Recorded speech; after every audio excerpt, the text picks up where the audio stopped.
There's nothing like a good game of cards at West Coast General Hospital.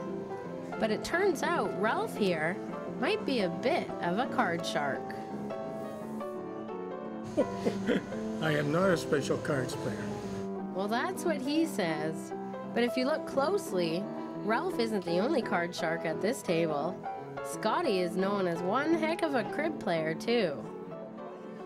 There was one gentleman, actually, that was going home and his wife came up to clean out his closet. And she was taking everything. And he says, "Oh, no, don't take the crib board.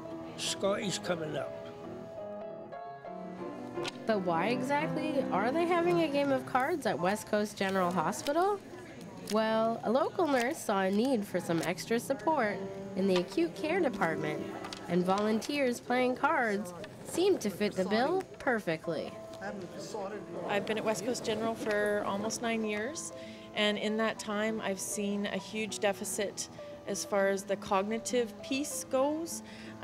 We can take care of people really well medically and physically, but unfortunately in the time that they're here, and they can be here for really long periods of time, all the way up to 12 months I've seen somebody here.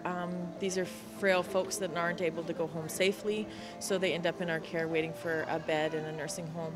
And in that time frame, we can keep them physically really strong, but there's nothing going on as far as the cognitive. So I just wanted to address the need. And volunteers really fit in beautifully to that niche. And the benefits of this volunteer program are not only seen in the patient's quality of life, but also with the volunteers themselves. The patients themselves are reaping a lot of benefits in that they're actually looking for their volunteer in the afternoon, wondering if that person's going to come in today because they remember them from the week before, or they just remember having some stimulation, playing cards, doing a puzzle. Just the simplest of things can be of benefit. Sometimes it's just as easy as holding somebody's hand, if that's comfortable for the volunteer. I can make a contribution to some people's day by spending some time with them.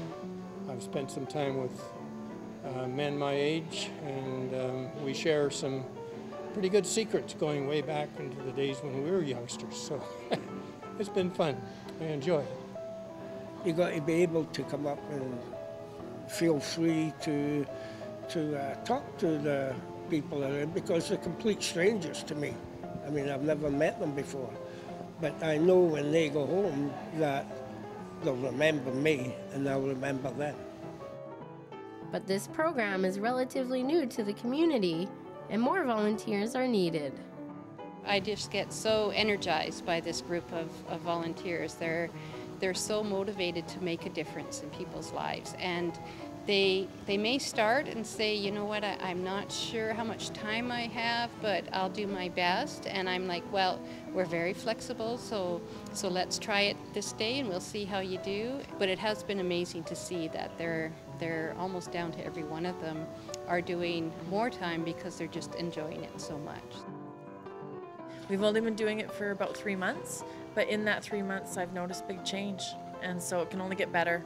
And here's to hoping we can achieve our goals for the 7 days a week, 2 volunteers per afternoon. That would be the ultimate goal, and I think that would be a beautiful thing.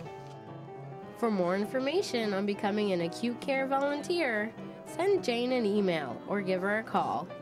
In Port Alberni, I'm Jenny Fortin.